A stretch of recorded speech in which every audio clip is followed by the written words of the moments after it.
Good morning everybody. पिछले दिन हम लोगों ने क्लासिफिकेशन ऑफ कोलाइड में टाइप में पढ़ा था on the basis of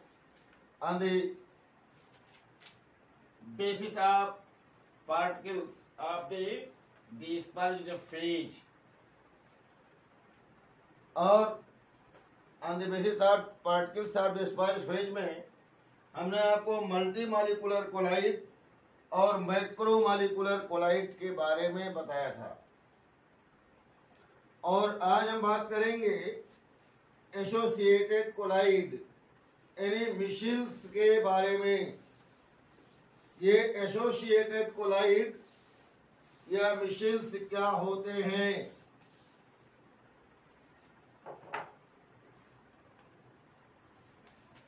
associated collide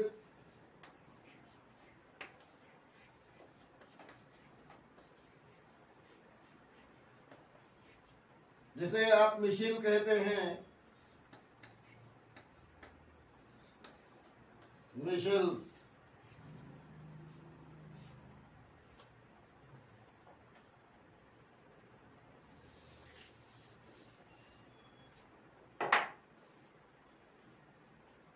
देखो बेटे, क्या होता है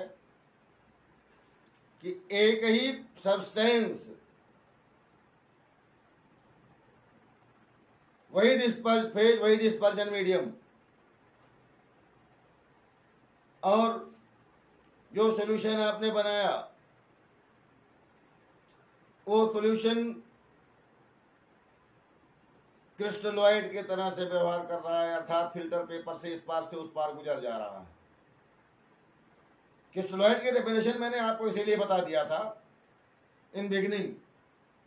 थॉमस ग्राम की जो क्लासिफिकेशन थी, ऑल दोज सब्सटेंसेस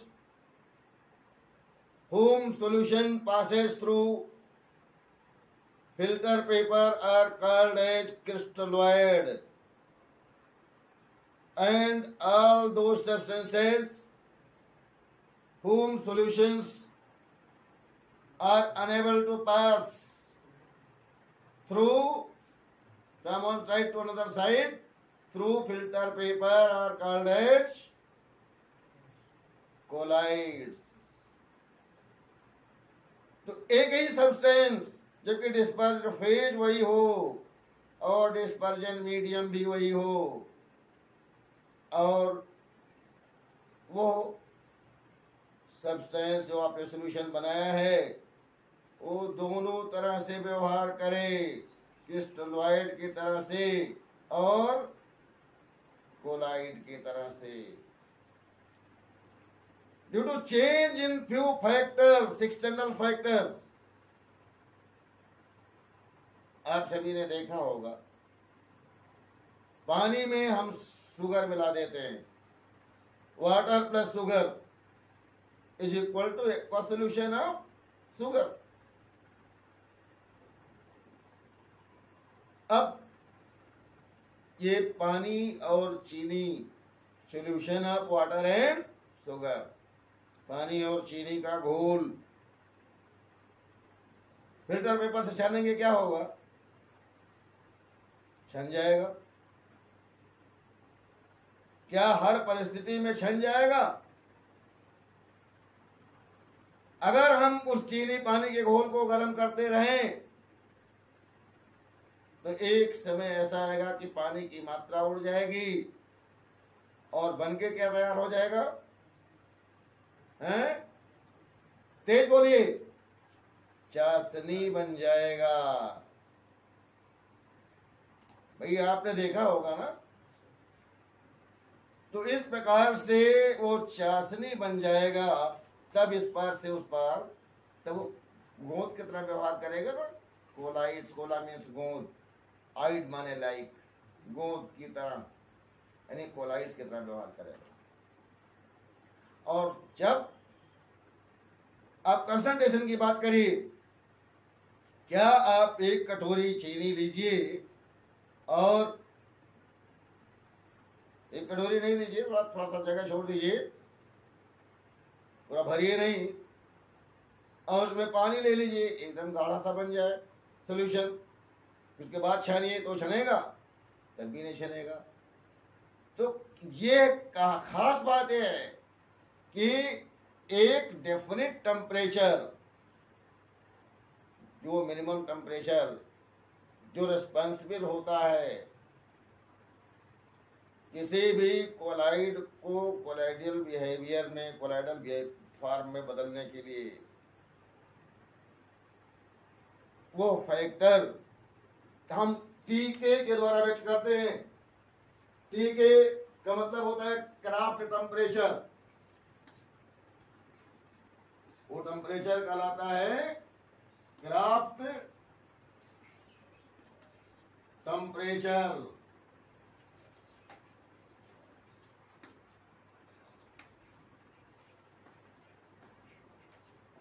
और वो मिनिमम कंसंट्रेशन जिस पर कोई भी कोलाइडल बिहेवियर एक्सप्रेस करता है, उस कंसंट्रेशन को हम CMC कहते हैं।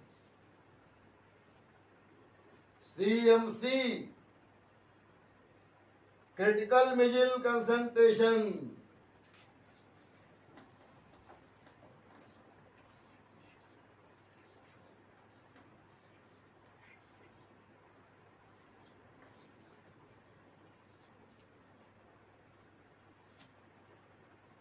ये टर्म आपको याद रखना चाहिए। CMC का क्या मतलब होता है, टीके का क्या मतलब होता है। तो नोट करना चाहें तो आप नोट कर लीजिए, नोट कर सकते हैं। उसे कंसेप्ट समझ में तो आ ही गया होगा, कोई दिक्कत तो नहीं है।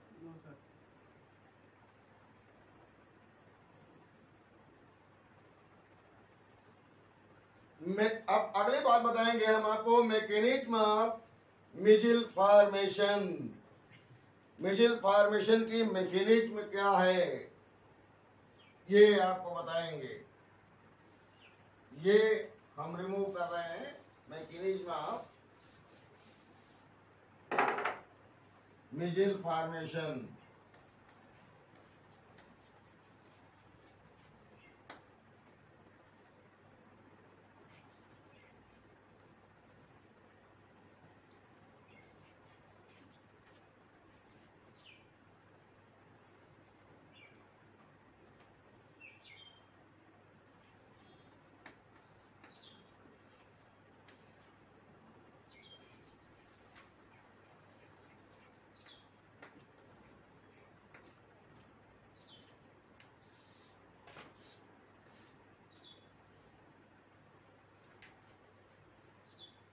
देखिए बेटा, ये मिजिल फॉर्मेशन जो है बहुत ही इंपॉर्टेंट पॉइंट है, ये पूछा जाता है, इससे बहुत से क्वेश्चन पूछे जाते हैं, इन्हें थोड़ा सा ध्यान से समझ लें।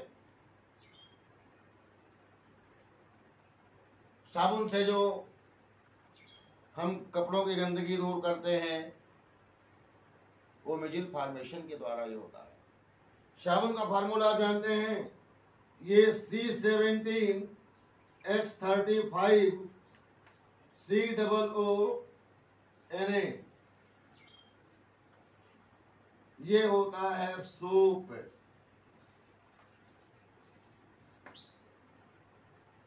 ये जो C17H35 COONA को आप सोप कहते हैं, ये इस प्रकार से CH3 CH2 CH2 और ये लिखते चले जाते हैं आप 17 कार्बनों को बार बार। ये लीजिए एक साथ ही लिख देते हैं, देखिए 4 हमने नीचे इधर लिख दिया। CH2 का होल 14, तो 14 और 4 ज्यादा हो गया 12। 11 यहाँ लिख दीजिए, तो 11 और 4 15। और फिर अब इधर देखिए 16 के बाद ये 17वां कार्बन हो जाएगा। 17 कार्बन यहाँ के, देखिए 1 2 3 4 और के बाद 11 ऐसे इकट्ठा कर दिया हमने, 16 हो गया, 17 हो गया, ठीक।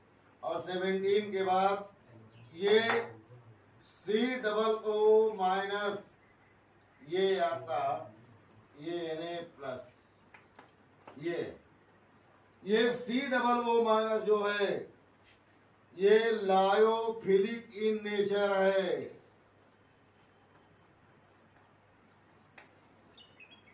और यहां से ये जो लंबी टेल है, लार्ज टेल, ये लायोफोबिक इन नेचर है।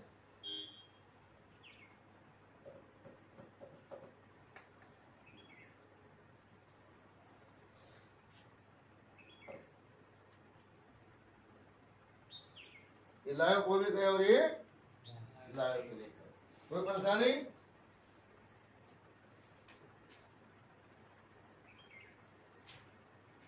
तो लायोफोबिक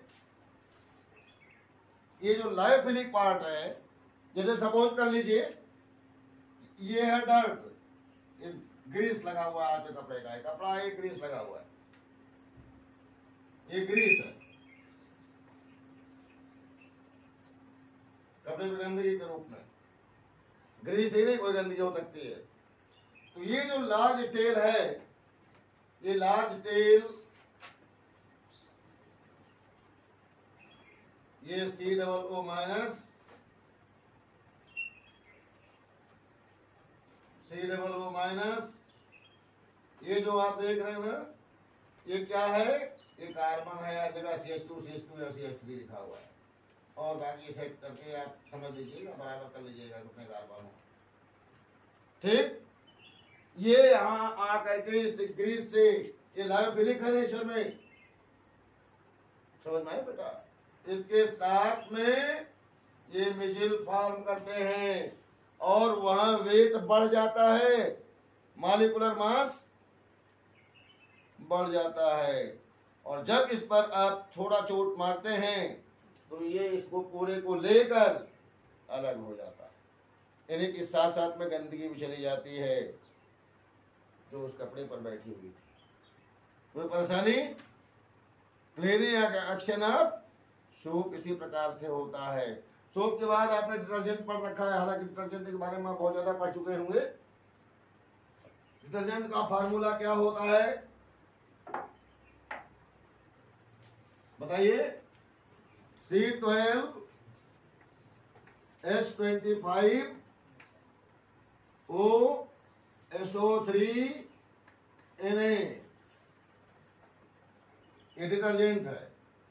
शॉर्ट में आप SO4 भी लिख सकते हैं। ठीक है, ये साफ कर दें नीचे।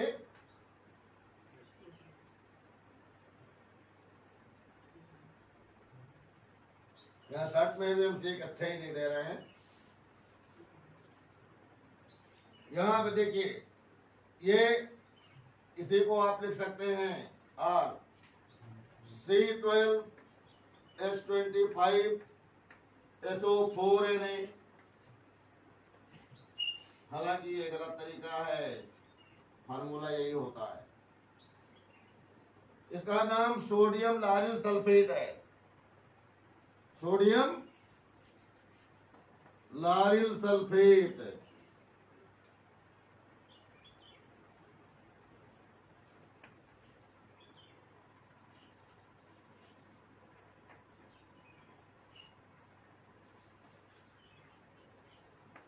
जिसको हम जनरल बोलचाल में डिटर्जेंट बोलते हैं।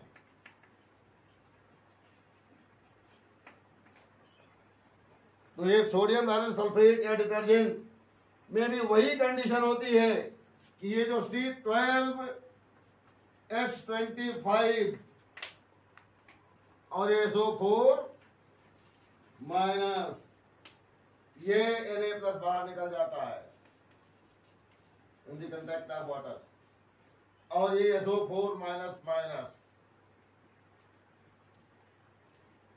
ये लायोफिलिक पार्ट होता है।